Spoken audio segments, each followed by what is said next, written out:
Welcome to Raj news. మీ సిల్వేరి శ్రీశైలం. ఒక్క ఓటమి 100 తప్పుల కార్యక్రమానికి స్వాగతం. తెలంగాణ రాష్ట్రం ఏర్పాటు అనేటటువంటిది లక్షలాది కుటుంబాల త్యాగ ఫలితంగా ఏర్పడినటువంటి ఒక మహత్తరమైనటువంటి ఉద్యమ ఘట్టం. ఉద్యమంలో త్యాగాలు చేసినటువంటి ఎన్ని కుటుంబాలు ఈరోజు రాష్ట్ర ఫలితాలను అనుభవిస్తున్నాయంటే శూన్యంగా భావించుకోవచ్చు. కేవలం ఒక కల్వకుంట్ల చంద్రశేఖరరావు కుటుంబం తప్ప ఏ ఇతర కుటుంబం త్యాగాలకు సమిధలపై ఎక్కినటువంటి ఏ ఒక్క కుటుంబం కూడా ఈరోజు తెలంగాణ రాష్ట్ర ఫలితాలను అనుభవించడం లేదు. ఉద్యమ సమయంలో వేలాది సంఖ్యలలో ఉరికొయ్యలను ముద్దాడినటువంటి ఎంతోమంది అమరుల త్యాగాలను ఈరోజు బీఆర్ఎస్ ప్రభుత్వం మర్చిపోయిన దానికి ఫలితంగానే ప్రజలు సరైనటువంటి తీర్పునిచ్చారు. బీఆర్ఎస్ పార్టీ కుటుంబ పరిపాలన కారణంగా రాష్ట్రంలో జరగవలసినటువంటి అభివృద్ధి సమపాలనలో జరగలేదంటని చెప్పి ఎన్నో కథనాలు మనం చూస్తున్నాం. అసలు కుటుంబ పరిపాలన కారణంగా జరిగినటువంటి విధ్వంసకరమైనటువంటి సంఘటనలను మనం అభివర్ణించాలంటే ప్రతి అక్షరం కూడా ఒక కన్నీటి పర్యంతం అయ్యేటటువంటి అవకాశం ఉంది. హైదరాబాద్ నగర కేంద్రంగా కొనసాగినటువంటి అభివృద్ధి చాటున జరిగినటువంటి ఎన్నో అభివృద్ధి నిరోధక చర్యలపైన కూడా మనం చర్చించవలసినటువంటి అవసరం ఎంతైనా వస్తుంది. రాజ్ న్యూస్లో ఈరోజు ఒక్క ఓటమి 100 తప్పుల కార్యక్రమంలో కుటుంబ పరిపాలన అనంతరం తెలంగాణ రాష్ట్రంలో ఏర్పడినటువంటి ఒక రకమైనటువంటి నిజాం నిరంకుశత్వ పరిపాలనను తలపించే విధంగా మనం 10 సంవత్సరాల పరిపాలనను చూసాం. ఇప్పుడు కాంగ్రెస్ పార్టీ ప్రభుత్వం దాన్ని పూర్తిగా ఎలా పరిపాలిస్తుందనేటటువంటి అంశంపై చర్చ కొనసాగుతుంది.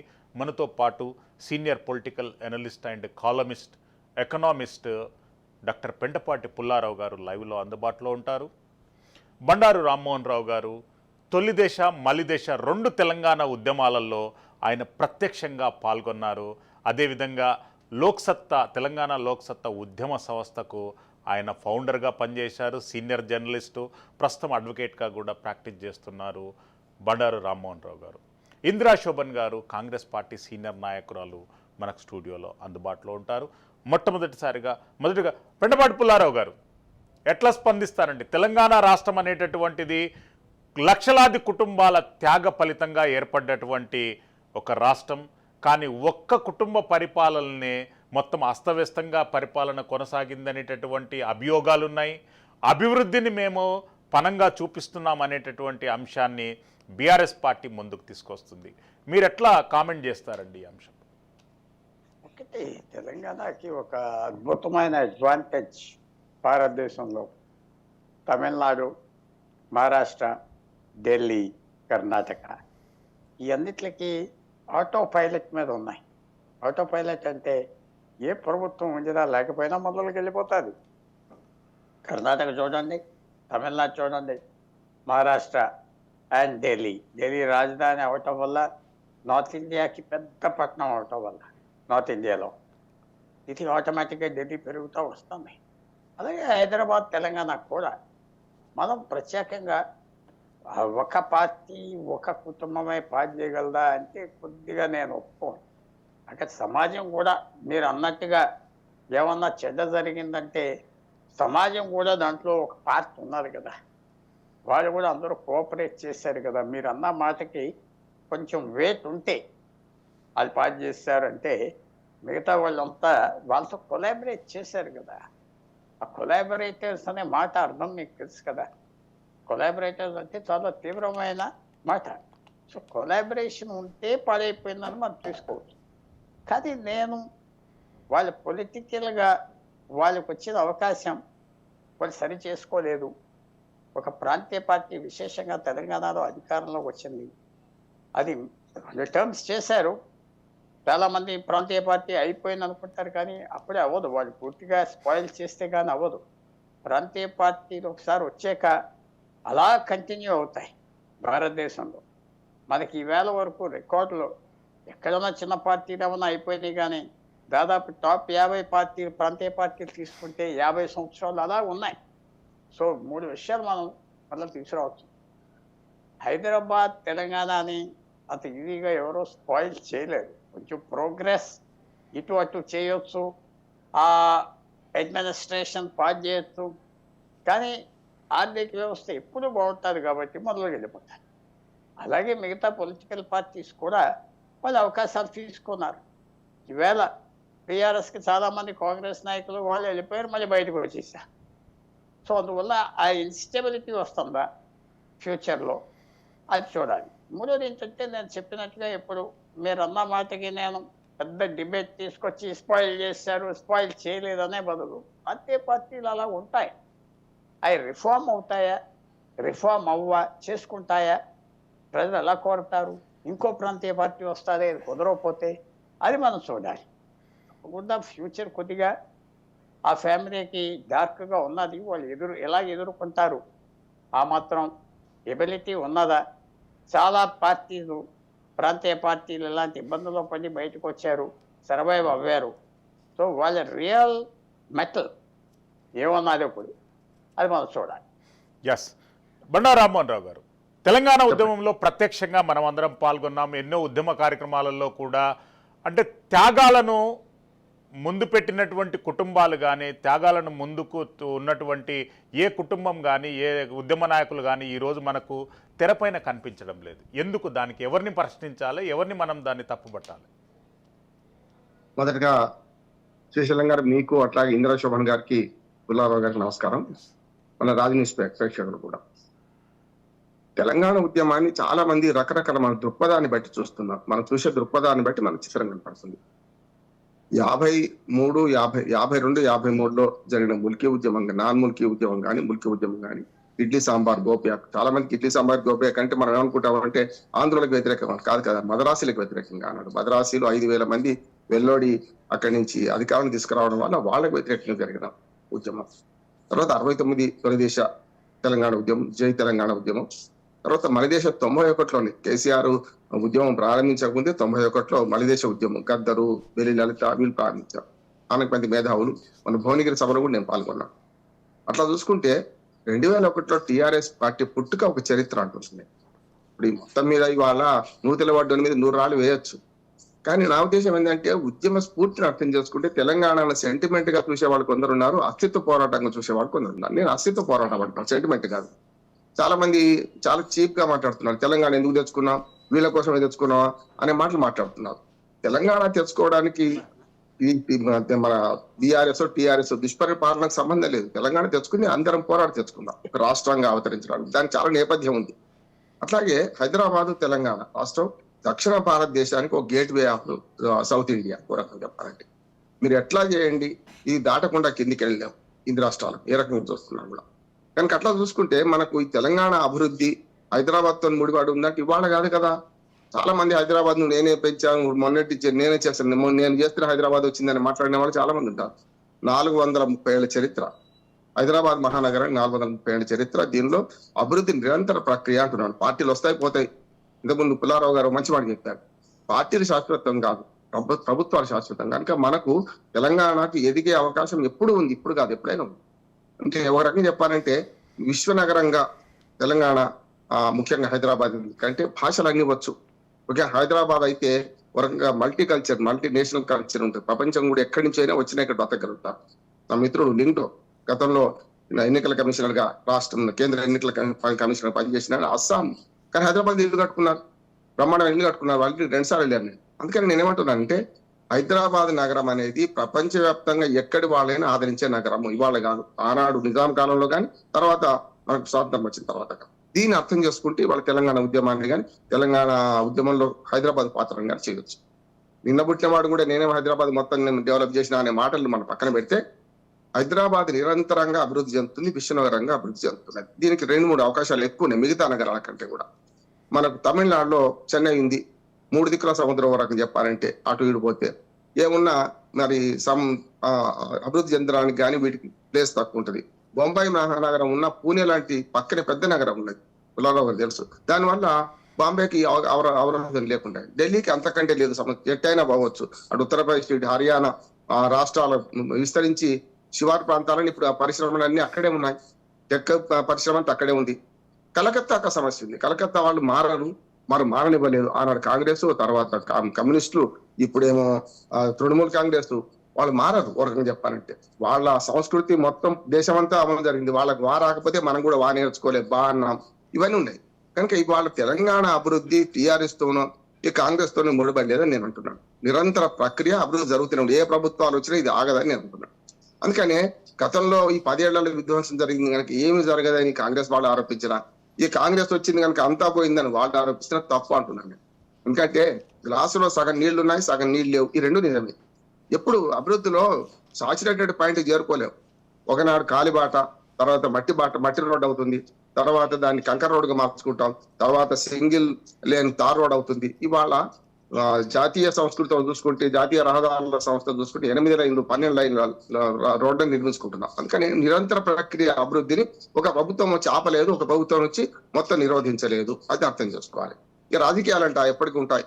గత 10 ఏళ్ల పాలన మొత్తం నాశనం అయిపోయింది, తెలంగాణ నాశనం చేసింది అంటే ఏమీ జరగలేదా? చాలా జరిగినాయి. జరగాల్సినంత జరగలేదు. ఇంత జరగాల్సి ఉంటే ఇంతే జరిగింది ఒప్పుకోవచ్చు. ఎంత వేగవంతంగా ఉన్నా అంత వేగవంతం కాలేదు ఒప్పుకోవచ్చు.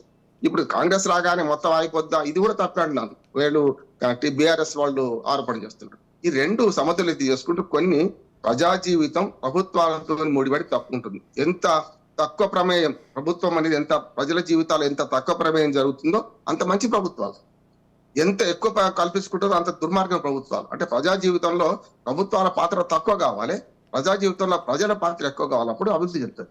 నేను హైదరాబాద్ నగరం కానీ తెలంగాణ మొత్తం రాష్ట్రం కానీ ఇవాళ ప్రజల పాత్ర ఎక్కువ ఉందని నేను అంటున్నాను. అందుకని ప్రజలు ఆనాడు నిజాం నిరంకుశ పాలనకు వ్యతిరేకంగా పోరాడిండ్రు.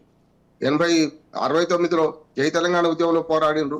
ఆ తర్వాత పోరాట పడిపోయి కలవాలి కనుక ఒక 5 ఏళ్లు మొదటి తారీఖు భరించాక రెండోసారి అభివృద్ధి చేస్తారు కేసీఆర్ గారు, ఈ ప్రభుత్వం నిలబడితే మంచిది అని రెండోసారి అవకాశం ఇచ్చారు.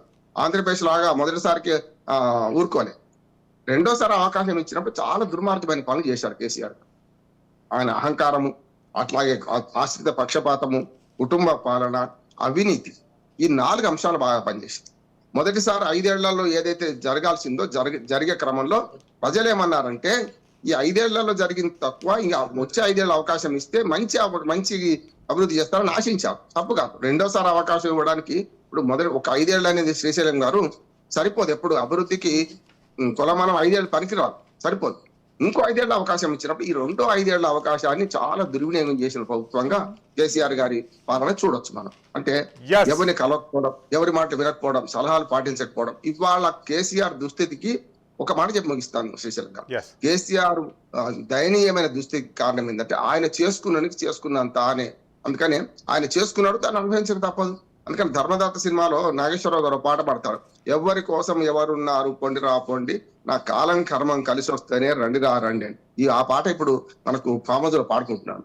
ఆయన దానికి ప్రధాన కారణం ఆయనే కారణం, ఇంకెవరికి కాదు. అంతా మీరే చేశారు నాన్న అని వాళ్ళ తెలంగాణ ప్రజలు బాపు అంటున్నా అనిపిస్తున్నాడు కదా, ఆ బాపుని ప్రశ్నిస్తున్నారు. అంతా మీరే చేశారు, మీరు చేసుకుని మీరు అనుభవిస్తారు.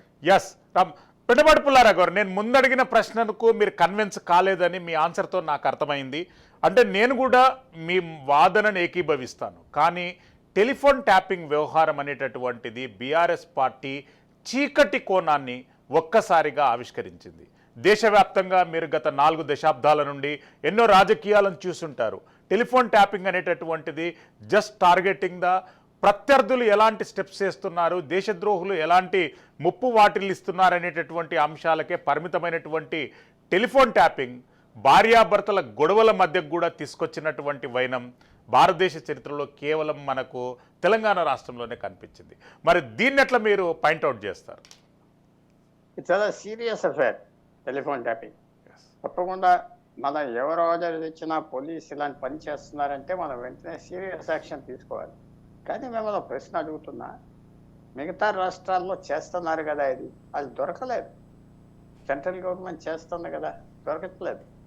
ఈ టెలికాం కంపెనీస్ అన్ని ప్రైవేట్ కంపెనీస్ కదా, వాళ్ళు చేస్తున్నారో లేదో మీకు ఎలా తెలియదు? వాళ్ళ ఎంప్లాయీస్. అసలు ఇక్కడ ఫ్రీడమ్, ఒక ప్రైవసీ ఉన్నదని ఏ రకంగా మీరు భావిస్తున్నారు? నాకు ఆశ్చర్యంగా ఉన్నది. ఈవేళ ఈవ్స్ డ్రాపింగ్ అంటే మాట్లాడేది వింటాం, ఇవంతా సీక్రెట్స్ ఎవరికి లేవు. విచారమైన పరిస్థితి. ఈవేళ తెలంగాణది ఇది బయటికి వచ్చిందంటే అక్కడ ఉన్న పోలీస్ అధికారులు ఎవరైతే దీంట్లో ఎలిజిడ్లీ వాళ్ళు చేయి ఉన్నారో వాళ్ళు మూర్ఖతనంగా వెళ్ళి అవి పాస్ చేసడంలో కొంతమంది చూసి ఆ హార్డ్ డిస్క్స్ అయ్యి పట్టుకున్నారు. అదే తెలివితేటలుగా వాళ్ళు డిలీట్ చేసి ఉంటే అవన్నీ మార్చేసి ఉంటే ఎవరికి తెలియపోదు. సో నేను అనుకుంటున్నా చాలా పాజిటివ్గా తీసుకుంటున్నా దొరికేది. ఇదంతా డీప్గా వెళ్ళింది. ఇది ఎలా పట్టాలి? ఇప్పుడున్న రాష్ట్ర ప్రభుత్వం వాళ్ళే ఎంక్వైరీ చేస్తున్నారంటే ప్రజలు నమ్మరు, ఇది బోగస్ అనుకుంటారు. వెంటనే ఒక హైకోర్టు జడ్జిగా ఎవరికో అప్పచెప్పి టైం బౌండ్గా తీస్తే దేశవ్యాప్తానికి ఒక మంచి లెసన్. తప్పకుండా ఇవన్నీ ఎబరేషన్స్ అంట. ఎబరేషన్స్ అంటే మైండ్లో ఉన్న డిసార్డర్స్. ఎదరవాడు చేసే మురికి పనో, ఎదరవాడు చేసే ప్రైవేట్ పనో, ఎదరవాడు చేసే వాళ్ళ బ్రతుకులు మనం వెళ్ళి చూడాలంటే మన దగ్గర ఒక సిక్ మైండ్ ఉంది. అది ఎంతవరకు వెళ్ళింది ఇది తప్పకుండా బయటికి తీయాలి. ఇది ఒక ఏ రకంగా చెప్పాలంటే ఎక్స్ట్రీమ్ ఎబరేషన్, ఎక్స్ట్రీమ్ డిసార్డర్. ఎంత కేర్ఫుల్గా మన దేశ ద్రోహిల్ని వాళ్ళని వాచ్ చేయాలి, అలాగే పడతాం క్రిమినల్స్ని వాళ్ళని వాచ్ చేయాలి. కానీ కామన్ సిటిజన్స్ని వాచ్ చేస్తే ఇంకా మిగిలింది ఏంటి? మనం ఇంగ్లీష్ కొద్దిగా పుస్తకాలు చదువుకున్న వాళ్ళం ఒక పెద్ద సామెత ఉండేది, a English man's house, English man's cottage is his castle. Cottage అంటే వాడు ఉండే పాకి ఇల్లు కూడా వాడిని ఒక కోట. ఇంగ్లాండ్లో 1000 సంవత్సరాలు బట్టి ఆ ఇంట్లో లోపలికి వెళ్తానికి అక్కడ ఉన్న రాజుగారి మనుషులు కూడా అథారిటీ ఉండేది కాదు. డైరెక్ట్గా ఎంతో పెద్ద అథారిటీ కింగ్ నుంచి వెళ్తే కానీ ఇంట్లో లోపలికి వెళ్ళి వాళ్ళని బయటికి తీసుకొచ్చేది లేదు. English man's house is his castle. అంత విశేషంగా ప్రైవసీ కాపాడుతారు. మన దేశంలో ఇలాగ అవుతుందంటే మన సొసైటీ కూడా డిసార్డర్ వచ్చింది కదా, డెకెడెంట్ అయిపోయింది కదా. మనం ఏం చూడటం లేదు. హైదరాబాద్లోనూ పెద్ద సిటీస్లో మనం కళ్ళు మూసుకుంటున్నాం అంతే కదా. ఎంత కరప్షన్ మీరు చూస్తున్నారు.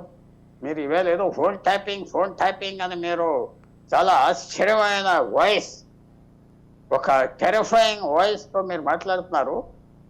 మీకున్న కరప్షన్ గురించి తెలియదా? మీరు బంజారా, జూబ్లీ హిల్స్, బయట ఫార్మ్ హౌసెస్ ఎవరు కట్టారు? ఇదంతా ఎక్కడిది? ఈ ఆస్తులు వ్యాపారాలు చేసి వచ్చినాయా? కొన్ని స్టాక్ మార్కెట్లో చేసుకున్నారా? లాటరీలు గెలిచారా? ఏం కాదు కదా. గవర్నమెంట్ నుంచి సొమ్ము దొబ్బేసి అది ఇన్వెస్ట్ చేసి ఆ ఇన్వెస్ట్మెంట్ను పెరిగేటట్టుగా చేసి సంపాదించిన ఆస్తులు. దాని గురించి కూడా మీరు ఆశ్చర్యపడి ఉంటే నేను చాలా ఆనందపడి. ఒక ఫోన్ ట్యాపింగ్ వల్లే తెలంగాణ సమాజం లేకపోతే భారతదేశం సమాజం పోయిందంటే ఒప్పుకుంటాను. చాలా వరకు ప్రైవసీ పోయింది. మనం ఎప్పుడు తిరిగి చూస్తూ ఉండాలి, మనల్ని ఎవరు వాచ్ చేస్తున్నారు, మనం చేసే వ్యవహారం మన మీద కన్ను ఎవరికి ఉన్నది, మనకున్న కష్టాలు జీవితాల్లో మనకున్న ప్రాబ్లమ్స్ అందరూ ఎవరు చూసి ప్లాన్ చేస్తున్నారు మనల్ని ఇరుకులో పెడతానికి. తప్పకుండా ఉన్నది.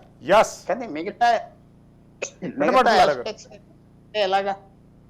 మళ్ళీ వస్తానండి. ఇందిరా శోభన్ గారు, దేశంలో ఒక ఆసక్తికరమైనటువంటి చర్చ డిసెంబర్ నెలలో కొనసాగింది. బీఆర్ఎస్ పార్టీ కాంగ్రెస్ పార్టీని కుటుంబ పాలన అని అభివర్ణించింది. కాంగ్రెస్ పార్టీ బీఆర్ఎస్ పార్టీని కుటుంబ పరిపాలన అని చెప్పి అభివర్ణించింది. అంటే ఇప్పుడు తెలంగాణ ప్రజలు ఒక కుటుంబ పరిపాలన నుండి ఇంకో కుటుంబ పరిపాలనకు వచ్చారు అనేటటువంటి భావనలో బతకాలా, లేదు అంటనంటే అభివృద్ధి పదంగా అభివృద్ధి కొనసాగుతుందనేటటువంటి భావనతో బతకాలా? ఫస్ట్ ఆఫ్ ఆల్ ప్యానెల్లో ఉన్నటువంటి ఇద్దరు పెద్దలకు కూడా నమస్కారం. కుటుంబ పార్టీ అని అనడానికి కాంగ్రెస్ పార్టీ టీఆర్ఎస్ పార్టీని టార్గెట్ చేయడానికి మెయిన్ కారణము ఇందాక మనం మాట్లాడుతున్నటువంటి విషయాలన్నీ కూడా ఒక ఫ్యామిలీకి సంబంధించినటువంటి ఒక డిక్టేటర్షిప్ అన్నది టీఆర్ఎస్ గవర్నమెంట్లో కనబడింది. కాబట్టి పదే పదే మనము తెలంగాణలో ఏదైనా మాట్లాడాలన్నా, ఒక పని జరగాలన్నా, ఒక స్టేట్మెంట్ రావాలన్నా, శాఖ ఏదైనా సరే ఒక స్టేట్మెంట్ రావాలి అని అంటే ఆ నలుగురిలో ఎవరో ఒకరు ఇస్తేనే ఆ స్టేట్మెంట్ అనేది బయటకు వచ్చేది. ఇవాళ మీడియా వాళ్ళు ఒక ప్రెస్ నోట్ రాయాలి అని అంటే ఇవాళ ఒక ఆఫీసర్తో మాట్లాడుతున్నారు, ఒక మంత్రితో మాట్లాడుతున్నారు, డైరెక్టర్ సీఎంతో మాట్లాడుతున్నారు, నోట్ చేసుకుంటున్నారు. బట్ గత ప్రభుత్వంలో ఆ పరిస్థితి లేదు. కాబట్టి బీఆర్ఎస్ని పూర్తిగా ఒక కుటుంబం, అది ఒక ప్రాంతీయ పార్టీగా కుటుంబ పెద్దగా ఎవరైతే ఉన్నారో కేసీఆర్ గారు, ఆయన కుటుంబ సభ్యులు, షాడో సీఎంగా కేటీఆర్ గారు, హరీష్ రావు గారు, ఇవాళ పూర్తిగా సంతోష్ రావు ఇంకా షాడోలో ఉండి సంతోష్ రావు గారు ఇవన్నీ చేశారు కాబట్టి ఇవాళ పవర్ ఒకసారి మారింది కాబట్టి జనాల్లో అసలు వాళ్ళు ఏం చేశారు, వాళ్ళ అరాచకం ఏంటి, ఏ సంస్థను, ఏ వ్యవస్థను, ఏ సంఘాన్ని ఎట్లా విధ్వంసం చేశారనే దానికి ఇవాళ మనకి సాక్ష్యాలతో కనబడుతున్నాయి కాబట్టి ఇవాళ మనం చర్చ చేసుకోగలుగుతున్నాం. ఇందాక సార్ ఒక మాట చెప్పారు, సో ఇది ఈ ఫోన్ ట్యాపింగ్ అనేది ఓన్లీ రాష్ట్రంలోనే ఉందా, దేశంలో లేదా, ఇంకో రాష్ట్రంలో లేదా అని సార్ అన్నారు. 100% మిగతా రాష్ట్రంలో అంటే ఇవాళ కేంద్రంలో ఉన్నటువంటి వాళ్ళు బలంగా ఉన్నటువంటి ఒక ఇద్దరు వ్యక్తుల చేతుల్లో కేంద్రంలో ఉన్నటువంటి పార్టీ ఉండడం ద్వారా మూడో విషయం అన్నది బయటకు వచ్చే పరిస్థితి లేదు. అంతెందుకండి, ప్రధానమంత్రిగా నరేంద్ర మోదీ గారు ఇప్పటివరకు ఓపెన్గా ఒక ప్రెస్ మీట్ మాట్లాడింది లేదు, ఆయన ఒక ఇంటర్వ్యూ ఇచ్చింది లేదు. ఆయన కేవలం ఆయన ఏం మాట్లాడాలనుకుంటే జస్ట్ ఇప్పుడు మన స్టూడియోలో కూర్చొని మాట్లాడినట్టుగా ఒకటి రికార్డ్ చేసి ఇస్తే అది బయటకి ఇచ్చిన వాయిస్నే తీసుకుంటున్నారంటే ఒక నేషనల్ పార్టీ ఎప్పుడూ కూడా అట్లా ఏమంటారు కుచితత్వంతో ఉండదు. అది చాలా ఉదార స్వభావంగా దీర్ఘకాలిక మంచిని ఆలోచించి నిర్ణయాలు జరుగుతాయి. బట్ అది జరగట్లేదు కాబట్టి అక్కడ కూడా మారాల్సినటువంటి అవసరం ఉన్నది. ప్రభుత్వము బదలాయించినప్పుడు ఆటోమేటిక్గా అప్పటి వరకు ఉన్నటువంటి జరిగినటువంటి అన్నిటిపైన మనకి ఒక ఎంక్వైరీ రూపకంగా వచ్చినటువంటి ప్రభుత్వం బయటకు తీయగలుగుతుంది. సో కాబట్టి ప్రజలు కూడా ఒకటి నేను రిక్వెస్ట్ ఏం చేస్తున్నాను ప్రజలకనంటే ఎప్పుడు ఎవరికి ఒకే రకమైనటువంటి సుదీర్ఘంగా ఒక సమయాన్ని అన్నది ఇవ్వకూడదు. ప్రతిపక్షము పాలక పక్షము రెండూ కూడా సమపాలనలో ఉన్నప్పుడు మాత్రమే పాలించేవాడికి భయం ఉంటుంది, ప్రతిపక్షంలో ఉన్నవాడికి నాకు కూడా అధికారం రావాలంటే నేను ఒళ్ళు దగ్గర పట్టుకొని పని చేయాలి అనేది తనలో కూడా ఉంటుంది. కాబట్టి ఆ రకమైనటువంటి రాజకీయాలు రావాల్సినటువంటి అవసరం ఉంది. గతంలో ఆ పాలిటిక్స్ ఉండే, బట్ దురదృష్టం ఏంటంటే ప్రస్తుతం ఉన్నటువంటి పరిస్థితుల్లో ఇలాంటి రాజకీయాలు లేకపోవడానికి కారణం ఏంటంటే ధన ప్రభావం అన్నది ఎక్కువైపోయింది. ఇందాక చెప్పినటువంటి లూపులను వాడుకొని ఎదుటి వ్యక్తి పైన ఉన్నటువంటి వీక్నెస్లన్నీ వీళ్ళ దగ్గర పెట్టుకొని మైండ్ గేమ్ ఆడడం ద్వారా కూడా ప్రభుత్వాలు కంటిన్యూగా 10 సంవత్సరాలు ఉండడంతో ఇవాళ ఈ రాష్ట్రము ఒక అభివృద్ధి సార్ ఇంకొకసారి తను చెప్పారు అభివృద్ధి జరగలేదు, రామ్మోహన్ అన్న చెప్పారు ఏమని అభివృద్ధి జరగలేదని మనం అంటామా, జరిగింది. కానీ జరిగిన దానికన్నా కూడా విధ్వంసం ఎక్కువ జరిగింది అంటున్నాం. ఇవాళ నా యొక్క స్వేచ్ఛని హరించారు. ఇవాళ నా బెడ్రూమ్లో నేను ఏం మాట్లాడుకుంటున్నా కూడా నువ్వు వినే పరిస్థితికి ఉన్నప్పుడు మనం ఎందుకు బతుకున్నాము, అసలు ఏ సొసైటీలో ఉన్నాము? ఈవెన్ రాచరికంలో కూడా రాజుగారు ఇలాంటి పనులు చేసి ఉండారు నాకు తెలిసి. సో అంతకన్నా అధ్వాన పరిస్థితిలోకి వెళ్ళిపోయినామంటే మరి మనం డెమోక్రటిక్ అంటే ఎందుకు చెప్పుకుంటున్నాం? అవసరం ఉందంటారా? మార్చుకోవాలేమో, మరి బదలాయించుకోవాలేమో ఆ పదాన్ని మనం. కాబట్టి ఎవరమైనా సరే ఇవాళ నాకు అధికారం ఉందని నేను వ్యవస్థను దుర్వినియోగం చేస్తే ఆ అధికారం పోయిన తర్వాత మీకు కన్ను మిన్ను కనబడకుండా ఇవాళ మీరు ఏం చేశారని ఇవాళ మీకు అర్థమవుతుంది. సో అంటే ప్రజలని ట్యాప్ చేయాల్సింది పోయి, ప్రజల మనసు గెలుచుకోవాల్సింది పోయి, వాళ్ళని మీరు నిర్లక్ష్యం చేయడం ద్వారా, నిర్బంధం చేయడం ద్వారా మీ యొక్క దోపిడీకి ఇవాళ భరించలేనటువంటి పరిస్థితుల్లో ప్రజలు మిమ్మల్ని తిరస్కరించారు. సో లీడర్లను వాళ్ళ ఎలక్షన్ సమయంలో వాళ్ళ డబ్బులు అయ్యుండొచ్చు, వాళ్ళ లూపులను అయ్యుండొచ్చు, మీ దగ్గర పెట్టుకొని వాళ్ళని కొంత కట్టడి చేయించవచ్చు, కేసులు పెట్టుండొచ్చు, వాళ్ళని జైల్లో పెట్టుండొచ్చు. కానీ ప్రజలు కదా అల్టిమేట్ గెలిపించాల్సింది. ఆ ప్రజలు వాళ్ళ మనసు మీదకి తెచ్చుకున్నారు కాబట్టి ఇవాళ మిమ్మల్ని ఎవరెవరిని ఎక్కడెక్కడ పెట్టాలో అక్కడ పెట్టినటువంటి పరిస్థితి కనబడుతుంది. కాబట్టి ఏదైనప్పటికీ కూడా ఎవరమైనా కూడా అధికారం వచ్చిందని మనం విర్రవిగాల్సినటువంటి అవసరం లేదు, అధికారం కోల్పోయినామని నువ్వు నిరుత్సాహపడాల్సిన అవసరం లేదు. కానీ చేసిన తప్పులకు పశ్చాత్తాపం పడాల్సిన అవసరం ఉంది. కానీ ఇవాళ కేటీఆర్ గారు పశ్చాత్తాపం కనబడతలేదు, తనలో ఇంకా అహంకారం ధోరణి కనబడుతున్నది, ఇంకా అహంకారం కనబడుతున్నది. ఎందుకు అహంకారము? ఇవాళ ఒక ట్యాప్ కేసు సంబంధించి ఇవాళ కేకే మహేందర్ అన్న కానీ ఎన్ఎం శ్రీనన్న కానీ ఇవాళ వాళ్ళకి జరిగినటువంటి కొన్ని సందర్భాలలో మాకు కూడా అనుమానం ఉన్నది, మా దగ్గర కంట్రోల్ రూమ్ పెట్టారు, ఇవన్నీ జరిగినాయి, నేను ఒక లీడర్తో మాట్లాడితే ఇమ్మీడియట్గా అతనికి ఫోన్ వచ్చింది, అతను వెనక్కి అయ్యాడు, రాలేదు, నాకు డబ్బులు రావాల్సిన దగ్గర కూడా రాకుండా పోయినాయి. వీటన్నిటి దృష్ట్యా నాకు ఫోన్ ట్యాప్ అయిందేమో ఎంక్వైరీ చేయమని అడిగారు. దానికి ఎందుకైనా భుజాలు తడుముకున్నారు కేటీఆర్ గారు? నాకు అర్థం కాలే. ఎగ్జాంపుల్ నేను కూడా ఇప్పుడు నేను ఆమ్ ఆద్మీ పార్టీలో కీరోల్లో పనిచేసిన, నేను ఇవాళ బీజేపీలో ఉన్నటువంటి కీరోలో ఉన్నటువంటి వ్యక్తులతోన, బీఎస్పీలో కీరోలో ఉన్నటువంటి వ్యక్తులతో ఆ రోజు మాట్లాడి ఆమ్ ఆద్మీ పార్టీకి రావడానికి ఒక ప్లాన్ చేశారు. మరి ఆ తెల్లారే కేజ్రీవాల్ కలిశారు. ఎందుకు కలిశారు? ఎట్లా తెలిసింది మీకు? ఏ రకంగా తెలిసింది? మాట్లాడిన విషయం మాకు తప్ప ఎవరికి తెలియదు, మరి ఎట్లా వెళ్ళిపోయింది? కాబట్టి ఇప్పుడు ఇవాళ నేను ఇంకో పార్టీలు ఉండొచ్చు నేను, కానీ ఒక వ్యవస్థని మీరు నాశనం చేయడం కోసం ఉపయోగించుకుంటే ఇవాళ ఏమైంది? అందరూ జైల్లో ఉన్నారు. ఎందుకు జైల్లో ఉండాల్సి వచ్చింది? ఇవాళ మీ తప్పిదాలే ఇవాళ మిమ్మల్ని ఎక్కడ ఉంచాలో అక్కడ ఉంచే పరిస్థితి ఏర్పడింది. కాబట్టి సరి అయినటువంటి పద్ధతి కాదు. ఇప్పటికైనా కూడా కేటీఆర్ గారు ఒళ్ళు దగ్గర పెట్టుకొని ఇచ్చే ప్రతి మాట, నాకు అసలు ఆ స్టేట్మెంట్లు వింటుంటే ఇవన్నీ ఆయన ఎందుకు ఆలోచించుకుంటలేడు? గతంలో నేనేం చేసినా ఇవన్నీ నేను చేసినా కదా, ఎందుకు అనిపిస్తలేదు వాళ్ళకి? ప్రశ్నించే వాళ్ళను, మాట్లాడేటువంటి వాళ్ళని ఇవాళ ఎవరైనా మీ దగ్గరకు వచ్చి అడగాలంటే కూడా భయపడే పరిస్థితికి తీసుకొచ్చారు. ఆ రోజు మిమ్మల్ని కదవాలంటే, మిమ్మల్ని ముట్టుకుంటే ఇది ఒక బ్రహ్మ పదార్థం, ముట్టుకోగానే మాయమవుతుంది, కరిగిపోతుంది అన్నట్టుగా మీరు బిహేవ్ చేశారు. ప్రజలకి దూరంగా వెళ్ళిపోయినారు మీరు. ఉద్యోగంలో పనిచేసి మీతో పాటు ఉన్నటువంటి వాళ్ళకు దూరంగా వెళ్ళిపోయారు మీరు. ఇవాళ నీకు కష్టం వచ్చింది కదా, రండి నన్ను హక్కున చేర్చుకోండి, మీరు మీ పక్షాన ఉన్నాను, మేము యుద్ధం చేస్తాము, మేము రేపు మళ్ళీ గెలుస్తాము. ఎట్లా మాట్లాడుతున్నారు? అసలు ఏ మొహం పెట్టుకొని మాట్లాడుతున్నారు? ప్రజలకు కడుపు నిండా. మళ్ళీ వస్తాను మీ దగ్గర. రామ్మోహన్ రావు గారు, తెలంగాణ ఉద్యమంలో అమరులుగా మిగిలినటువంటి ఎన్నో వేలాది కుటుంబాలు ఉన్నాయి. కానీ తెలంగాణ ప్రభుత్వం అమరులను గుర్తించడంలో పూర్తిగా విఫలం చెందింది. ఉద్యమ సమయంలో 2000, 3000 అయినటువంటి లెక్కలు, ప్రభుత్వం గుర్తించినటువంటి వ్యక్తులు కేవలం 322 మంది ఉద్యమకారులను గుర్తించి వాళ్ళకు సహకారం అందించింది. మరి తెలంగాణ రాష్ట్ర వ్యాప్తంగా తెలంగాణ రాష్ట్రం కోసము ఎంతోమంది త్యాగాలు చేశారు. వాళ్ళ త్యాగాలను గుర్తించడంలో ప్రభుత్వం ఎందుకు ఆలోచించింది? కవులు, కళాకారులకు ఉపాధిని కల్పిస్తామంటని చెప్పారు. కేవలం 127 మంది కళాకారులకు ఉపాధి కల్పించారు, ట్రైనింగ్లు ఇచ్చారు, తర్ఫీదులు ఇచ్చారు. ప్రతి పల్లె గజ్జగట్టుకొని ఆడింది, ప్రతి మండలం ఉద్యమ కనకై ఎగిరింది. మళ్ళీ వాళ్ళందరిని ఎందుకు గుర్తించడంలో ప్రభుత్వం విఫలం చెందింది బీఆర్ఎస్ పార్టీ? శ్రీశైలం గారు, తెలంగాణ ఉద్యమంలో రెండు పార్శ్వాలు కనపడతాయి. ఒకటి రాజకీయ కోణం, రెండోదేమో ప్రజల కోణం. ఎస్, ప్రజలు ఎప్పుడు కూడా తిరుగుబాటు చేస్తూనే ఉన్నారు. ఏ గడ్డిపోచ ఆసరా దొరికినా పట్టుకున్నారు. ఒకనాడు చెన్నారెడ్డి, తర్వాత చిన్నారెడ్డి, ఆనాడు 69 ఉద్యమంలో మల్లికార్జును, మదన్ మోహన్, తర్వాతనే చెన్నారెడ్డి వచ్చిండు. ఉద్యోగ ఉపాధ్యాయ వర్గాలు అట్లాగే ప్రజలు పాల్గొన్నారు.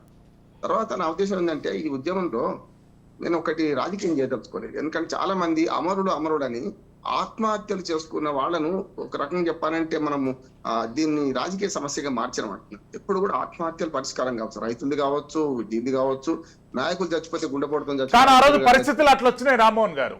ఎందుకంటే లైవ్ గా చాలా మందిని చూసిన నేను, ఆ రోజు పరిస్థితులు అట్లా వచ్చినాయి. పరిస్థితులు అక్కడ ఉన్నటువంటి అభివృద్ధి పరంగా కానివ్వండి, అక్కడ ఉన్నటువంటి రాజకీయ కారణాల పరంగా కానివ్వండి, ఆర్థిక పరంగా కానివ్వండి, సామాజిక పరంగా కానివ్వండి, ఉద్యమం అనేటటువంటిది అటువంటి పరిస్థితులు ఆ రోజు తెచ్చింది. యాదగిరిది కానివ్వండి, ఉద్యమకారులను అవమానించడం కాదు. నేనేమంటున్నాను అంటే, ఇది జరగకపోతే మొత్తం బతుకు లేదు అని ప్రజలతో ఎందుకు అట్లా భీరులుగా మార్చింది. 69 ఉద్యమంలో పోలీస్ కాల్పులకు ఎదురు నిలిచారు. ఒకనాడు ప్రకాశం పంతులు గురించి ఆంధ్రకేసరి గుండెకెదురుగా గుండె నిలిపిండి అని మనం మాట్లాడుతున్నాం, పాటలు పాడుకుంటున్నాం.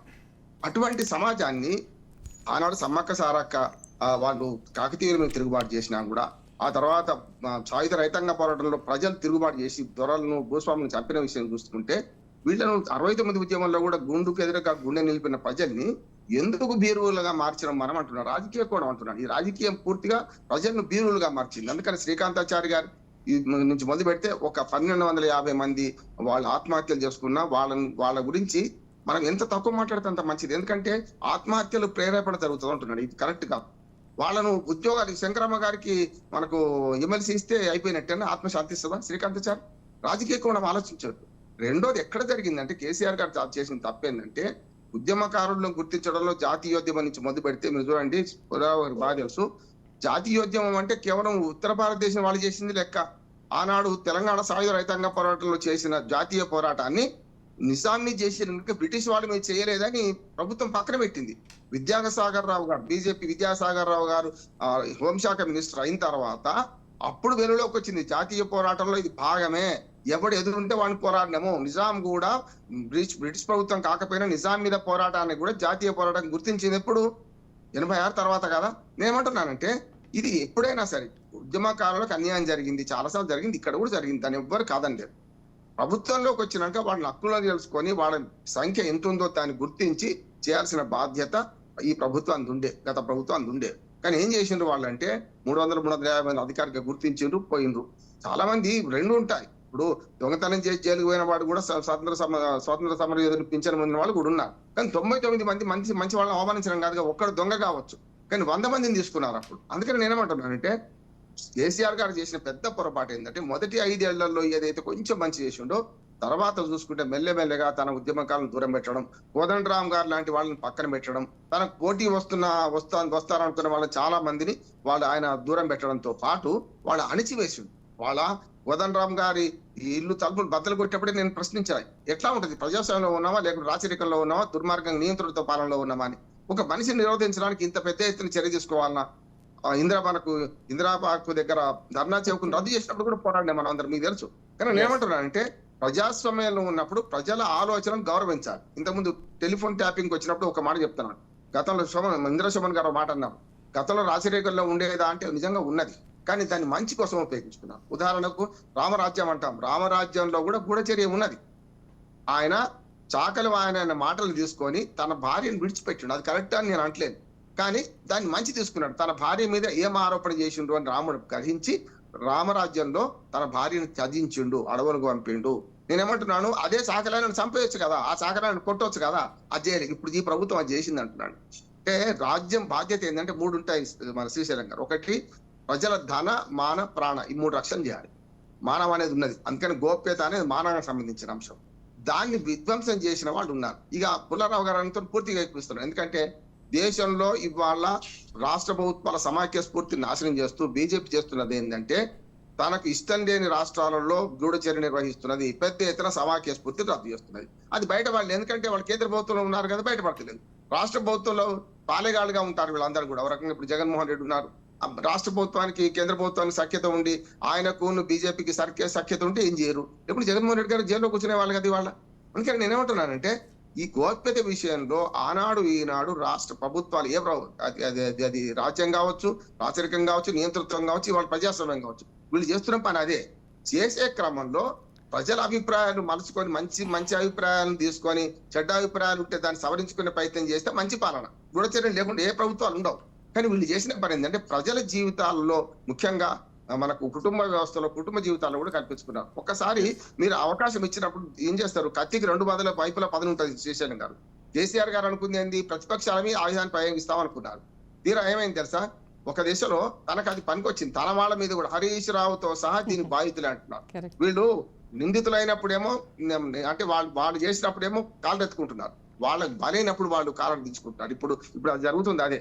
కనుక Rohit Reddy farm house case ఏంటిది, నిజంగానే కేసీఆర్ గారు ఏం చేశారు, ప్రతిపక్షాల మీద ఎంత పెట్టినరో ఈ ఫోన్ ట్యాపింగ్ లో తన పక్షం వాళ్ళ మీద అంతే పెట్టిండ్రు. అందుకనే 6 నెలలు మంత్రి పదవికి దూరంగా ఉంచారు కేసీఆర్ గారిని. మీరు చూసారు, రెండోసారి ప్రభుత్వంలోకి వచ్చినాక తన కుమారుని కూడా దూరం ఉంచారు కావాలని పెట్టి. నేనేమంటున్నానంటే 2 వైపుల పదవి ఉన్నట్టు 2 వైపులా వాడుకున్నారు ఇప్పుడు దీన్ని. ఇప్పుడు కూడా రేవంత్ రెడ్డి గారు చేయాల్సిన పని ఏంటంటే, గత ప్రభుత్వం ఏదైతే చేసిందో ఈ ఫోన్ ట్యాపింగ్ ఒక ఆయుధం ప్రతిపక్షాలు నిర్వీర్యం చేయడానికి, దీన్ని తన దాకా వచ్చింది కాబట్టి తీసుకున్నారు రేవంత్ రెడ్డి. నిజంగా చెప్పానంటే ఆనాడు ఓటుకునేటు కేసులో బలైన ఆయనే. తర్వాత తాను 4-5 సార్లు చెప్పారు రేవంత్ రెడ్డి గారు, ఏమనంటే నా ఫోన్ ట్యాపింగ్ లో ఉన్నది, దయచేసి నాతో మాట్లాడకండి, ఫోన్ లో కాదు మీరు స్వయంగా వచ్చి మాట్లాడండి ఏదైనా ఉంటే 1-10 సార్లు చెప్పారు ప్రతిపక్షాలు ఉన్నప్పుడు. ఇప్పుడు ఏమైంది, రేవంత్ రెడ్డి గారు ఏం చేయాలంటే ఇప్పుడు ఈ ఆయుధము ఎప్పుడు ఉండేది, ఈ ఆయుధాన్ని ఎట్లా వాడుకోవాలని ప్రభుత్వం నిర్ణయం చేసుకోవాలి. ఇప్పుడు ఏంటంటే కేసీఆర్ గారు దుర్వినియోగం చేశారు, కేటీఆర్ గారు దుర్మార్గంగా సమర్థించుకుంటున్నారు. భార్యాభర్తల సమాచారం వింటే తప్పేంటి, అంతకన్నా దుర్మార్గం ఇంకేమైనా ఉందా కేటీఆర్ ఆ మాట మాట్లాడడం అంటే. అందుకని గోడకు చెవులు ఉంటాయి అనే మాట ఉంటది మాకు. మీరు గోల్కొండ చూడవచ్చు శ్రీశైలం గారు, గోల్కొండ కిల్లా మీద ఒక 100 మీటర్లు పోగానే ఒక గోడ ఉంటది. ఆ గోడలో ఈ మూలకు గుసగుస పెడితే ఆ మూలకు వినొస్తుంది. గతంలో గోడకు చెవులు ఉంటాయన్నమాట, ఇవాళ ప్రభుత్వాలకు చెవులు ఉన్నాయి. ఈ టెక్నాలజీని విధ్వంసమైన టెక్నాలజీ, దీన్ని ఎట్లా వాడుకుంటారని ప్రభుత్వాలు ఇష్టం సార్. ఇప్పుడు రేవంత్ రెడ్డి చేయాల్సిన పని ఏంది, వాళ్ళు వాడుతున్నారు, తప్పు చేశారు కదా. రేవంత్ రెడ్డి గారు చేయాల్సిన పని, ఈ ప్రభుత్వం చేయాల్సిన అటువంటి పనులు మేము చెయ్యమనడానికి రుజువు చేసుకోవాలి. ఒకవేళ ఇదే యంత్రాంగాన్ని వాడుకుంటే తప్పులో పడతారంటున్నాం. ఈ యంత్రాంగాన్ని వాడుతున్నారు, ఒక మాట చెప్పి ముగిస్తాను, ఇదే యంత్రాంగాన్ని వాడుకుంటున్నారు. ఉదాహరణకు మహేందర్ రెడ్డి అంటే ఆయనను చాలా దుర్మార్గంగా విమర్శించిన రేవంత్ రెడ్డి గారు ఇవాళ టిపిఎస్సి చైర్మన్ ఎట్లా పెట్టుకున్నారు, దుర్మార్గంగా చేసిండు, అవినీతి పరుడు, దొంగ అని ఈ మాట అన్నారు ఆయనే. ఇవాళ ఆ ప్రభుత్వాధికారులు తప్పుదారి పట్టిస్తారు శ్రీశైలం గారు. వాళ్ళందరూ కొత్త ప్రభుత్వంలో వీళ్ళ ప్రాపకం సంపాదించుకొని మేము కూడా అదే పని చేస్తాం, మీకు సహాయపడతామంటారు. వీళ్ళని దూరం పెట్టాల్సిన బాధ్యత రేవంత్ రెడ్డి గారు అంటున్నారు. పెండపాటి పుల్లారావు గారు, తెలంగాణ రాష్ట్రంలో ఫోన్ ట్యాపింగ్ వ్యవహారం పైన కేంద్ర మంత్రి కిషన్ రెడ్డి గారు ఈరోజు మీడియా సమావేశం నిర్వహించారు. ఇది ప్రజాస్వామ్యయుతమైనటువంటి పరిపాలనలో ఇది చీకటి కోణం అనేటటువంటి అభివర్ణతో పాటు కేంద్ర దర్యాప్తు సంస్థలతో విచారణ చేపిస్తాం, కేంద్ర ప్రభుత్వం కూడా ఈ ఇన్వెస్టిగేషన్లో ఇంటర్వ్యూన్ అవుతుంది అనేటటువంటి అంశాన్ని ఆయన మీడియా సమక్షంలో చెప్పారు. ఎట్లా స్పందిస్తారండి, ఒకవేళ కేంద్ర ప్రభుత్వం విచారణ గావిస్తే వాళ్ళ ఇన్వెస్టిగేషన్ స్టెప్స్ పారామీటర్స్ ఎట్లా ఉంటాయి? అయితే ఆయన పేరు ఎత్తాను, ఎందుకంటే ఆయన మిత్రులు ఏదో బాధపడతారు. మంచి అధికారంలో ఉన్నాడు కిషన్ రెడ్డి గారు. సెంట్రల్ గవర్నమెంట్ ఏమి వాచ్ చేయదు, తెలియగలుగుతున్నా. సెంట్రల్ గవర్నమెంట్ దగ్గర ఆ వాచింగ్ ఎక్విప్మెంట్ ఉన్నది కదా. ఏ రాష్ట్రంలో ఎవరేం చేస్తారు చూడదా? ఎంత ఫెయిలియర్ అయిపోయారు వాళ్ళు. టెక్నాలజీ అసలు ఎక్కడన్నా జరుగుతుందా లేదా? మిగతా రాష్ట్రాల్లో కళ్ళు మూసుకొని పడుకున్నారా సెంట్రల్ గవర్నమెంట్? అది మీరు అడగవలసింది కిషన్ రెడ్డి గారు. అంటే ఇప్పుడు నిద్ర లేసి వచ్చావా? ఎవరో న్యూస్ పేపర్లు చదివి తెలుసుకున్నావా నాయనా? ఇన్ని రోజులు ఏం చేస్తున్నారు వాళ్ళు? వాచ్. ఒకవేళ ఆ ఫోన్ ట్యాపింగ్ అదే టెర్రరిస్ట్ చేస్తున్నారు అనుకో, ఈ పార్టీకి ఎంత డ్యామేజ్ చేసేది. సో అందువల్ల సెంట్రల్ గవర్నమెంట్ ఫెయిలియర్ ఉన్నది. వాళ్ళు దీంట్లో పార్టిసిపేట్ చేయడం ఒక డ్రామా, ఒక వేస్ట్. తర్వాత ఇందాక రామ్మోహన్ రావు గారు అన్నట్టుగా కొత్త ప్రభుత్వాలు కూడా మెల్లిగా పాతదారులు వెళ్ళిపోతాయి. ఎందుకంటే ఆ పక్కన ఉన్న వాళ్ళు అలా తీసుకెళ్తారు, చేపట్టుకుని తీసుకెళ్తారు, వాళ్ళ వెనకాల వెళ్ళిపోతారు. ఇది ఒక విషయం. తర్వాత చిన్న పాయింట్ కూడా నేను చెప్పకపోతే, ప్లీజ్. భారతదేశానికి స్వతంత్రం వచ్చాక 50,000 మందో 1,00,000 మందో స్వతంత్ర బాధితులను ఎంతో తక్కువ ఫిగర్తో తేలింది. అంటే జైలుకి వెళ్ళిన వాళ్ళు తర్వాత పెద్ద గొడవ అయిపోయి మాకు ఇవ్వలేదు అంటే సెంట్రల్ గవర్నమెంట్ సిస్టమ్ పెట్టింది. ఎవరైనా జైలుకి వెళ్ళిన వాడు నాతో పాటు జైల్లో ఉన్నాడని కాగితం వేస్తే చాలు. లక్షల మందికి ఫ్రీడమ్ ఫైటర్స్ బెనిఫిట్ వచ్చినాయి. అందరికి తెలుసు కదా. అందరికి తెలుసు కదా. అంటే మీలాంటి వాళ్ళు మీ ఫ్యామిలీ జైలుకి వెళ్ళి ఉంటారు, లేకపోతే శోభన్న గారు ఆయన నేను అంటలేదు, విషయం చెప్తున్నా. ఆఖరికి ఒక మంత్రి అన్నాడు పార్లమెంట్లో, ఎంతమంది నిజంగా స్వతంత్రం కోసం పోరాడుంటే బ్రిటిష్ ఒక్క రోజులో పారిపోతుంది అన్నాడు. మీకు అర్థమైందా? సో అసలు ఎంతమంది తెలంగాణ ఫైట్లో నిజంగా ఒక రిజిస్టర్ అనేది పెట్టవలసిన ఆలస్యం అయిపోయింది. ఎంతమంది రియలీ ఫాట్, కమిట్ అవ్వారు, ఎలా పార్టిసిపేట్ చేశారు, అది కొంచెం బయటకు వస్తే బాగుండు. అది అక్కడ అనుకుంటున్నా నేను. అంటే పిడబడుతున్నారు గారు, అంటే కేసీఆర్ గారు ప్రస్తావించినటువంటి ఫిగర్ కూడా ఆయన కన్ఫైన్ కాకపోతే ఆయన మాటలను ఎవరు నమ్ముతారు చెప్పండి?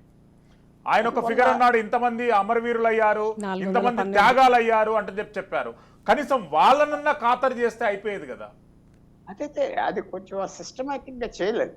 ఏమైందంటే నేను గాదే ఇన్నయ్య గారు 4 సార్లు రాష్ట్ర ప్రభుత్వానికి విజ్ఞప్తి చేయడం జరిగింది. రాగానే ఇంకా ఎల్లకాలం ఇలా ఉంటుంది అనుకుంటారు అందరూ. ఎల్లకాలం ఇలా నడుస్తుంది అనుకుంటారు. అది నడవదు కాబట్టి ఇలాంటి నిద్ర లేపడం జరుగుతూ ఉంటుంది. కానీ మనం తప్పకుండా ఈ ఫోన్ ఎంక్వైరీ, ఫోన్ ట్యాపింగ్ చాలా సీరియస్ అఫేర్. నేను అనుకుంటున్నా కమర్షియల్ రీజన్ కూడా పోలీస్ చేసి ఉంటారు. ఎవరో వెళ్ళి 2,00,000 రూపాయలు ఇచ్చి నువ్వు వాడి మీద చూడు, వీడి మీద చేయి, అది కొంచెం చేసి ఉంటారు. మనకి ఇంకా బయటకు రావట్లేదు, ఫుల్ స్టోరీ రావట్లేదు. ఆ ఫుల్ స్టోరీ చాలా అసలు హారబుల్గా ఉంటుంది. అది ఇంకా రావట్లేదు. ఇది అన్నది చేయాలి, బయటికి తీయాలి. సెంట్రల్ గవర్నమెంట్ కూడా ఫెయిల్ అయిందని నేను చెప్తున్నా. ఎందుకంటే వాళ్ళకు కూడా ఈ ఎక్విప్మెంట్ అంతా ఉన్నది కదా, వాచ్ చేయాలి కదా. ఎవరేం చేస్తున్నారు, ప్రతి రాష్ట్రంలో పోలీస్ ఏం చేస్తున్నారు, వాళ్ళ నుంచి డీజీపీ నుంచి ఆ ఇంటెలిజెన్స్ ఐజీ నుంచి వాళ్ళు all India code of conduct కింద వస్తారు. కాబట్టి ఏంటి నీ రాష్ట్రంలో ఏం జరుగుతుంది అది తీసుకోపోవడం కూడా సెంట్రల్ గవర్నమెంట్ ఫెయిల్. సో తప్పకుండా ఇది బయటకు వచ్చినందుకు ఆనందిద్దాం. కానీ ఇది ఎంత లోతుకి వెళ్ళింది, ఎంత డికే అయిపోయింది ఈ పరిపాలన అనేది, అది మాత్రం మనం ఎగ్జామిన్ చేయాలి. ఇంద్రశోభన్ గారు, బండారు రామ్మోహన్ రావు గారు మాట్లాడుతూ ఒక ఆసక్తికరమైనటువంటి వ్యాఖ్య చేశారు. చివరకు హరీష్ రావు గారు కూడా ఒక స్కానర్లోనే బతికారు, ఒక అభద్రతా భావంలో కొన్ని రోజులు బతికారు అనేటటువంటి వ్యాఖ్య రియల్లీ ఇట్స్ నోటబుల్. అది వాస్తవమే. మీరు ఎట్లా స్పందిస్తారు? నేనే మాట్లాడాను ఆ రోజు ఈ విషయాన్ని. ఎందుకంటే హరీష్ అన్నను పూర్తిగా ఒక సిద్దిపేటకు పరిమితం చేశారు వాళ్ళు. తర్వాతకి ఆయనని మళ్ళీ తప్పని పరిస్థితి. ఇప్పుడు ఇరిగేషన్ శాఖ ఆయన దగ్గర నుంచి చూడడానికి కారణం ఏంటి? అల్లుడు బాగా దోచుకుంటున్నాడు, బాగా తింటున్నాడు, నాకు అందులేం వస్తలేదని మామ తనకి నిఘా పెట్టాడన్నది అర్థమైంది కదా దాంట్లో. కాబట్టి వాళ్ళ వ్యవహారాలు వాళ్ళకు ఉన్నాయి. బట్ అల్టిమేట్గా వాళ్ళంతా ఒకటే, ఒక గూటి పక్షులే. కాబట్టి దాంట్లో ఒకవేళ లావాదేవీల్లో తేడా వచ్చినప్పుడు మాట్లాడుకుంటారు తప్ప మళ్ళీ అన్నీ ఒకే దగ్గర ఉండేటువంటివి. అయితే ఇప్పుడు నేను ఏమంటానంటే, ఇందాక సెంట్రల్ గవర్నమెంట్ సంబంధించి మీరు ఒక మాట మాట్లాడినారు. సెంట్రల్ గవర్నమెంట్ వాళ్ళు తీసుకొచ్చినప్పుడు నైజీరియా నుంచి ఎక్విప్మెంట్ని తీసుకొచ్చారు. అసలు కేంద్ర ప్రభుత్వం అనుమతి లేకుండా అసలు ఆ ఎక్విప్మెంట్ ఎట్లొచ్చింది ఇక్కడికి, ఎట్లా తీసుకున్నారు? అంటే Israel equipment throw Nigeria, Yes. Technical support ఇచ్చింది మాత్రము ఇజ్రాయెల్ ఇచ్చింది. సో వాటర్ ఇట్ మేబీ ఏదైనా ఒకటి ఇంపోర్ట్ చేసుకుంటున్నప్పుడు కేంద్రంకి ఏం తెలియకుండా జరిగిందంటే ఫస్ట్ అక్కడే క్రైమ్ జరిగిపోయింది కదా. మీరు ఇన్ని రోజులు ఎందుకు గమ్మునున్నారు? దానిపైన మీరు సుమోటగా తీసుకోవచ్చు కదా. రెండో విషయం, ఇంతమంది సో పబ్లిక్ని చేశారు, ప్రతిపక్షాన్ని చేశారు, నీకు నచ్చని వాడిని చేశారు, నీ విత్ ఇన్ పార్టీలో ఉన్న వాళ్ళని కూడా మీరు చేశారు. ఇవాళ చాలామంది పార్టీకి దూరం అవ్వడానికి కారణం కూడా వాళ్ళ పట్ల నిఘా ఉందని. అసలు మీరు నమ్మరన్నా, టీఆర్ఎస్లకు ఎవరికైనా కాల్ చేస్తే వాళ్ళు ఫోన్లో మాట్లాడే వాళ్ళు కాదు, సారీ మీరు కలిసి మాట్లాడితే నేను ఫోన్ మాట్లాడిన ఫోన్ పెట్టేసేవాళ్ళు. మొన్న నేను ఒక ఆఫీస్కి వెళ్తే ఒక ఎగ్జిక్యూటివ్ ఆమె గెస్టెడ్ ఆఫీసర్ నా దగ్గరికి కలెక్టర్ ఆఫీస్కి వెళ్తే ఆమె వచ్చి, మేడం మీతో ఒక ఫోటో దిగొచ్చా అంటే వైనాట్ అన్నాను. ఏంటి ఎలా ఉంది మా గవర్నమెంట్ అని అడిగితే ఆమె ఒకటే మాట చెప్పింది, ఇప్పుడు నేను మీతో మాట్లాడుతున్నాను కానీ మేడం ఇదే మార్పు, ఇది అంటే మేము ఎంత అధ్వానమైనటువంటి సిచ్యువేషన్లో ఒక ఉద్యోగం ఉన్నామో మీరు మమ్మల్ని ఊహించుకోవచ్చు మీరని చెప్పింది. అంటే స్వేచ్ఛ లేని బతుకు ఎందుకు అని అంటున్నాను నేను. ఆ స్వేచ్ఛ కావాలని కదా నువ్వు ఆంధ్ర పాలకులను దూషించి వాళ్ళని దొంగలుగా చిత్రీకరించి తెలంగాణ తెచ్చుకున్నావు. మరి ఇంటోడే దొంగ అయినప్పుడు మరి ఎవరు చెప్పుకోవాలా బాధ? సో ఒక పాలకుడిగా నువ్వు ఉదార స్వభావంతో తప్పు చేసేవాడు తప్పు చేసిన దండించాలి, మందలించాలి. అలా కాకుండా నువ్వు ఒక తండ్రి స్థానంలో ఉండి నీ పిల్లల్నే తినే పరిస్థితికి నువ్వు వచ్చినప్పుడు మరి నువ్వు ఎందుకు అని అడుగుతున్నాం. కాబట్టి ప్రజలు కేసీఆర్ ఇప్పటి కూడా ఇంకా ఆయన ఆ షాక్లో నుంచి తేరుకుంటలేడు. నేను ఇన్ని ట్యాప్ చేసి ఇంతమందిని పకడ్బందీ చేసి డబ్బే రాజకీయంగా ఉండాలి, ఈడ సేవ అవసరం లేదు, పైసలున్న రాజకీయం చేయాలనే విధంగా మొత్తం రాజకీయాలు మార్చేశాను, ఇన్ని రకాలుగా చేసినా కూడా నాకు పవర్ ఎట్లా పోయింది అన్నది ఆయనకు అసలు అర్థం కావట్లేదు. నాకు తెలిసిన ఒక పెద్ద మనిషి కేసీఆర్ వెళ్ళి కలిసారట. కలిస్తే ఏమైంది శేఖర్ నాకు ఇట్లా అయింది అని అంటే ఆయన ఒకటే అన్నాడట, నాకు అర్థమవుతలేదు అసలు నేను ఎట్లా ఓడిపోయినానని అడుగుతున్నా. ఆయన క్వశ్చన్ వేసుకుంటున్నాడు. అంటే వాళ్ళు మేము 100% గెలుస్తామన్న భ్రమలో ఉన్నారు. సో ప్రజలు కూడా అల్టిమేట్గా ఈ రకమైనటువంటి రిజల్ట్ ఇచ్చేసరికి ఏం చేయాలో అర్థం కాక గాయ నోటికి ఏమొస్తే అది మాట్లాడే పరిస్థితిలో ఉన్నారు. అందుకనే హీరోయిన్ల గురించి మాట్లాడకపోయినా కూడా కేటీఆర్ గారు ఆయన్నే అన్నారు అనుకొని అనువాదించుకొని ఆయనే బయటపడ్డాడు. అంటే అందరికి లీగల్ నోటీసులు పంపించారు, మీకు కూడా లీగల్ నోటీస్ వస్తుంది, beware of him. Legal notice ఎందుకు ఇస్తున్నా? తప్పేముందన్నా? ఇప్పుడు నేను కాదు, సోషల్ మీడియా కోడై కూర్చుంది, నేను మాట్లాడట్లే నువ్వు మాట్లాడట్లే. ఈ విషయంలో కొంతమంది పేర్లు పెట్టి ఆయన పేరు కూడా మార్చినారు కొన్ని సందర్భాలలో. అవునా? ఇవాళ రేవంత్ అన్న విషయానికి సంబంధించి ఆ రోజు అది ఏదైతే జన్వాడ ఫామ్ హౌస్ ఉందో, జన్వాడ ఫామ్ హౌస్ పైన ఆయన డ్రోన్ ఎగరవేశారని మీరు వేశారు. అసలు అది అవసరం ఉండిందా ఆ కేసు? ఆయన జైల్లో పెట్టారు మీరు 9 రోజులు. అంతా మీరు మనిషిని ఆ విధంగా మీరు ఆయనని హింసించే విధంగా ప్రయత్నం చేశారు. అయినా ఏమైంది? ప్రజల మనసు గెలుచుకొని ఇవాళ బయటకు వచ్చారు. మీరు ఏ నోటుకు ఓటు అని ప్రతిసారి ఆయన కుచ్చి మీరు మాట్లాడుతున్నారో ఇవాళ నువ్వు చేసిన అంతకన్నా అధ్వానమైనటువంటి పరిస్థితి ఇవాళ. సో ఇవాళ ఓటరే డైరెక్ట్గా డబ్బులు అడిగే పరిస్థితి రాజకీయాలకు తీసుకొచ్చారు మీరు. కాబట్టి ఇలాంటి వ్యవస్థ అన్నది మంచిది కాదు, ఎవరికీ మంచిది కాదు. ఇది మార్చుకోవాల్సిన అవసరం ఉంది. ఇవాళ చంద్రబాబు నాయుడు మీరు ఫోన్ ట్యాప్ చేసినాకనే కదా ఈ నుంచి మొత్తం అంతా సదురుకొని ఆయన ఆంధ్రాకి పోయినాడు, ఆయన పాలనంతా మార్చుకున్నాడు. మరి ఇలాంటి విషయాలను కూడా అందుకనే కేంద్ర ప్రభుత్వము తనకి అనుకువగా ఉండే వాళ్ళతోన నార్మల్గా ఉంటుంది. టీఆర్ఎస్ వాళ్ళు కూడా 4 ఎమ్మెల్యేలు పార్టీ ఫిరాయిస్తున్నారు, బీజేపీలోకి జంప్ అవుతున్నారని ఫోన్ ట్యాప్ చేసే కదా దొరకబట్టింది. సంతోష్జీ పైన కేసు పెట్టింది అదే కదా. మరి సంతోష్జీ లాంటి వ్యక్తి పైన కేసు పెడితే కూడా మీరు స్పందించలేదంటే మీరిద్దరు ఒక తాను ముక్కలే కానీ జనానికి అర్థమైంది. మరి ఈ కేసు తీసుకొని ఏం వెలుగబెడతారు? ఇవాళ లక్ష్మణ్ గారు ప్రెస్ మీట్ మాట్లాడుతూ సిబిఐకి ఇవ్వండి అని అడుగుతున్నారు. మరి మీ దగ్గర ఆల్రెడీ సిబిఐ ఉంటే ఈ రాష్ట్రంలో ఉన్నటువంటి కేసీఆర్ చేసే దుర్మార్గాల పైన పలు సందర్భాలలో మీకు ఇచ్చారు, మరి ఎందుకు ఎంక్వైరీ చేయలే? ఆ రోజు మీరే ఉన్నారు కదా అధికారంలో. అంటే మీరిద్దరు ఒకటే. ఈడ కాంగ్రెస్ పార్టీని ఏ రకంగా చంపాలన్నటువంటి ఒకే కుటిలత్వంతో మీరు ఎక్కడా కూడా యాక్షన్ తీసుకోలేదు. మీకు నచ్చని దగ్గర నాతో వస్తావా రాలేదనుకో నీ పార్టీ నువ్వు పెట్టినా కూడా ఆ పార్టీ ప్రెసిడెంట్ నువ్వు అయినప్పటికీ నువ్వు ఏమంటారు దాన్ని వ్యవస్థాపక అధ్యక్షుడు నువ్వు అయినా కూడా ఈ పార్టీ నీది కాదు, పక్కోడిది అయిపోతుంది ఆటోమేటిక్గా. సో ఇది కేంద్ర ప్రభుత్వం యొక్క తీసుకున్నటువంటి దుర్మార్గపు నిర్ణయాల వల్ల ఇవాళ మహారాష్ట్రలో ఉన్నటువంటి శివసేన పార్టీ అయినా శరద్ పవార్ గారి పార్టీ అయినా రేపు ఇంకా ఏ రాష్ట్రాలు ఇలాంటి వాటికి గురి కావాల్సిన పరిస్థితి ఉందో. కాబట్టి ఇది మంచి పద్ధతి కాదు. వ్యవహారం మనం మార్చుకోవాల్సిన అవసరం ఉన్నది. భారతదేశం చరిత్రను గొప్పగా మాట్లాడుకుంటూ ఇది అతిపెద్ద ప్రజాస్వామ్య వ్యవస్థ అని చెప్పుకుంటున్నప్పుడు ఇతర దేశాల వాళ్ళు మనలో జోక్యం చేసుకొని ఏలెత్తి చూపే పరిస్థితికి తీసుకురావద్దని మాత్రం ఈ సందర్భంగా గుర్తు చేస్తున్నారు. కేటీఆర్ గారు, కేసీఆర్ గారు, హరీష్ రావు గారు, సంతోష్ రావు గారు, ఇవాళ సంతోష్ రావు పైన పలు భూమి కేసులు, కబ్జా కేసులు రిజిస్టర్ అవుతున్నాయి. ఎందుకు అవుతున్నాయి?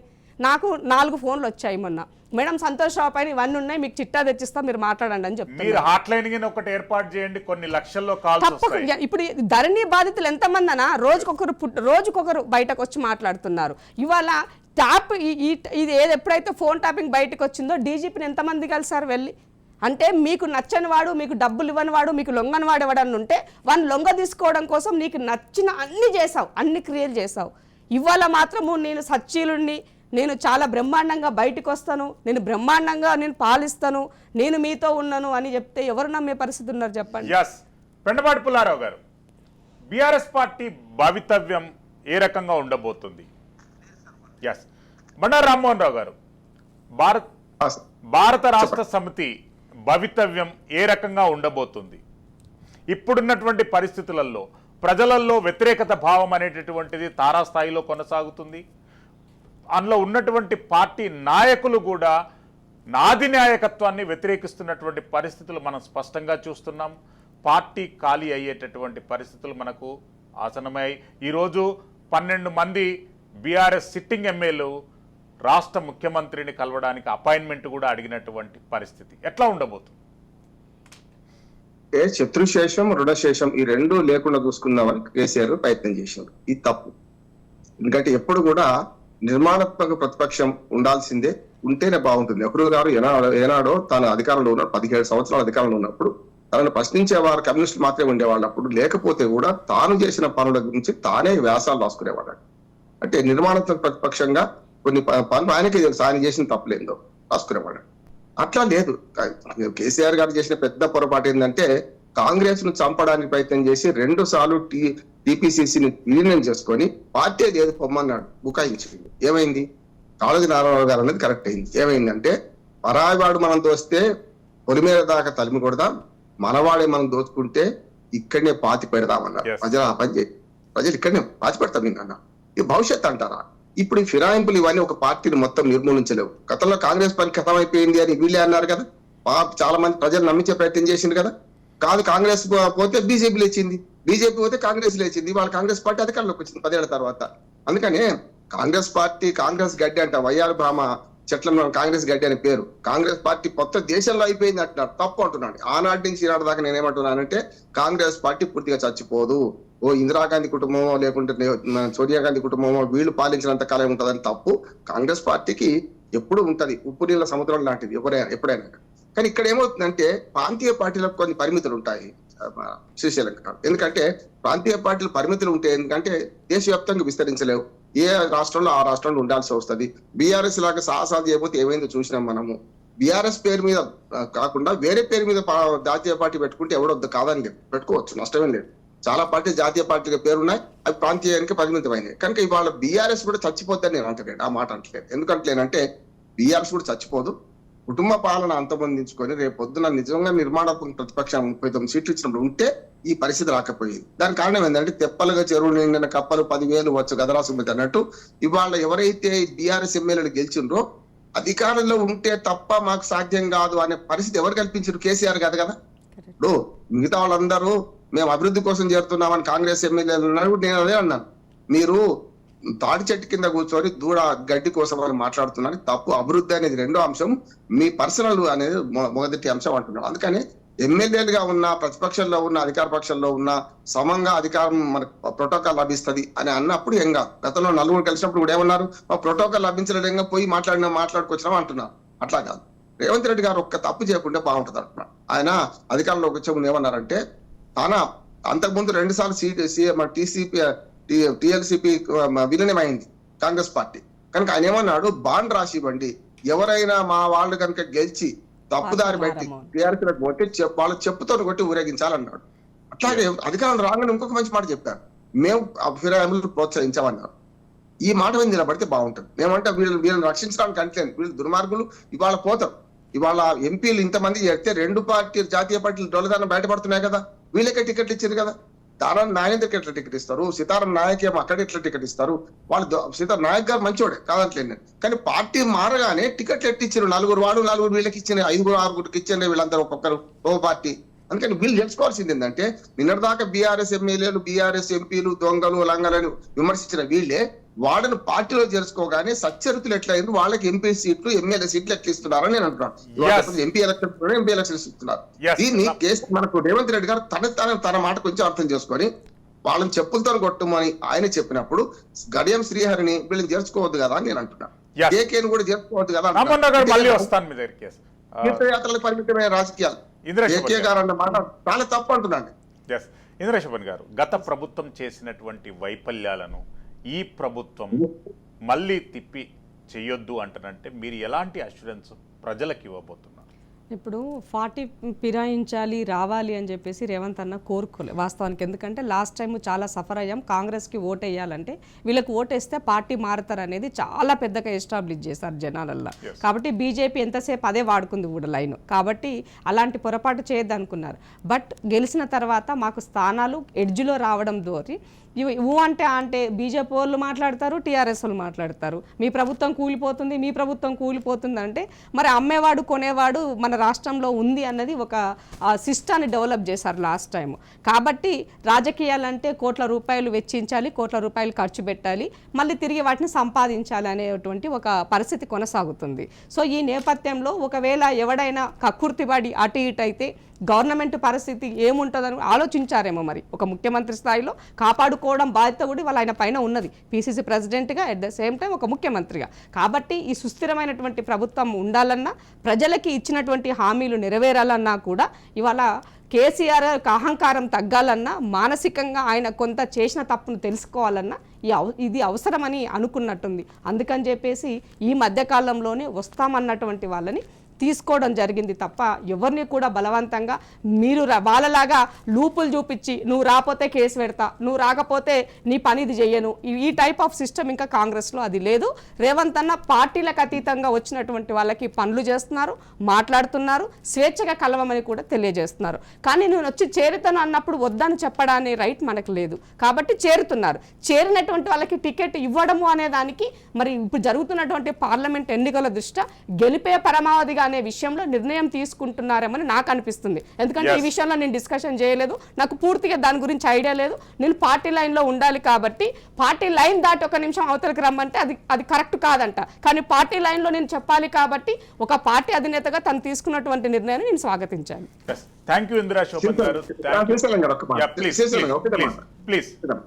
ఏంటంటే 2014లో కేసీఆర్ ఇదే కారణం చెప్పిండు కదా, 63 సీట్లు వచ్చినాయి, ఒక సీట్ ఎక్కువనే వచ్చింది వీళ్ళ. నేనేమంటున్నాను, శోభన్ గారు ఇందిరా గారు మాట్లాడకపోవచ్చు, కానీ ఇట్లాంటి ఫిరాయింపుల ద్వారా వల్ల గతంలో టీఆర్ఎస్ లో బీఆర్ఎస్ లో నష్టపోయిన కార్యకర్తలు లాగానే ఇవాళ కాంగ్రెస్ లో కూడా లోడ్ ఎక్కువైతే ఇట్లాంటి ఫిరాయింపుల ద్వారా ఇందిరా శోభన్ లాంటి చెల్లెలు నష్టపోద్దని నేను అంటున్నాను.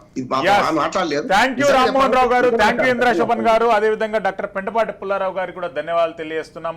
ఏది ఏమైనా కానీ ఎంతో మంది ఉద్యమకారుల త్యాగాల ఫలితంగా ఏర్పడినటువంటి తెలంగాణ రాష్ట్రంలో ఒక కుటుంబ పరిపాలన కొనసాగింది. నియంత్రణను తలపించే విధంగా కొనసాగినటువంటి పరిపాలన నుండి ప్రజలు ఇప్పుడు స్వేచ్ఛా వాయువును పీల్చుకోవడానికి సిద్ధంగా ఉన్నారు. కాంగ్రెస్ పార్టీ స్వేచ్ఛాయుతమైనటువంటి పరిపాలన అందించడానికి సిద్ధంగా ఉందా లేదా అనేటటువంటి అంశంపై ప్రశ్నార్థకం కొనసాగుతుంది. కాంగ్రెస్ పార్టీ కూడా ప్రజల పరిపాలనను దృష్టిలో పెట్టుకొని, ప్రజల అజెండాను దృష్టిలో పెట్టుకొని పరిపాలన కొనసాగిస్తే తెలంగాణ రాష్ట్రం సర్వతోముఖాభివృద్ధి వైపు సాగుతుందనేటటువంటి అంశం స్పష్టంగా తెలుస్తుంది. రాజ్ న్యూస్ ఒక ఓటమి 100 తప్పులు కార్యక్రమంలో పాల్గొన్న వక్తలందరికీ ధన్యవాదాలు తెలుస్తున్నాము. Keep watching Raj news. Silveri Srisailam for Raj news.